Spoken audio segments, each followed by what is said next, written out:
மதுரையில் கஞ்சா போதையில் ரகளையில் ஈடுபட்டு கடைகள் மற்றும் வாகனங்களை அடித்து நொறுக்கிய இளைஞர்களை கைது செய்து போலீசார் விசாரித்து வருகின்றனர். முதலில் அந்த காட்சிகளை பார்க்கலாம்.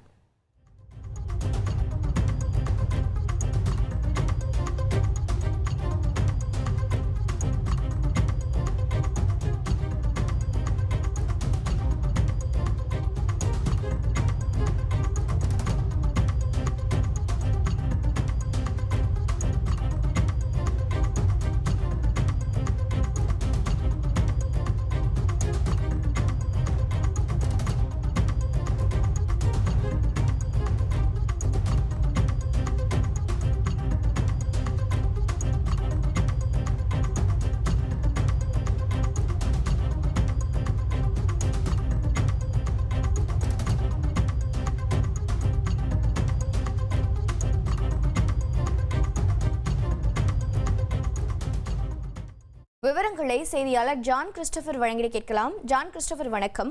இந்த கஞ்சா போதை இளைஞர்கள் யார், எதற்காக இப்படி செய்தார்கள், அவர்களது குற்றப்பின்னணி என்ன நடவடிக்கை மேற்கொள்ளப்பட்டிருக்கிறது? மதுரையில் போதையில் கத்தியை காட்டி கடைகளை அடித்து நொறுக்கி பொதுமக்களை அச்சுறுத்தும் விதமாக அந்த பகுதியில் இருந்த இருசக்கர வாகனங்களை அடித்து சேதப்படுத்திய இளைஞர்கள் தொடர்பான சிசிடிவி காட்சிகள் தற்போது வெளியாகி பரபரப்பை ஏற்படுத்தியுள்ளது. இது தொடர்பாக காவல்துறையினர் 4 இளைஞர்களை தற்போது கைது செய்து விசாரணை மேற்கொண்டு வருகின்றனர்.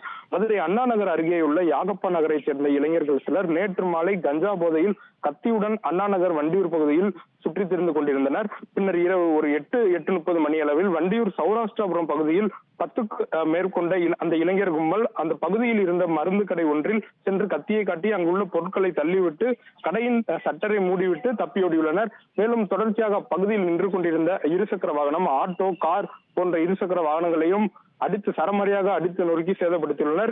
இது தொடர்பாக அண்ணா நகர் காவல்துறையினருக்கு புகார் தெரிவித்ததை தொடர்ந்து அவர்கள் காவல்துறையினர் முதற்கட்ட விசாரணையில் தற்போது ஹுசைன் மற்றும் மருதுபாண்டி, லட்சுமணன், அருண் ஆகிய 4 தற்போது காவல்துறையினர் கைது செய்து விசாரணை மேற்கொண்டு வருகின்றனர். மேலும் இந்த சம்பவத்தில் தொடர்புடைய 6 நபர்களை தற்போது காவல்துறையினர் தேடி வருகின்றனர்.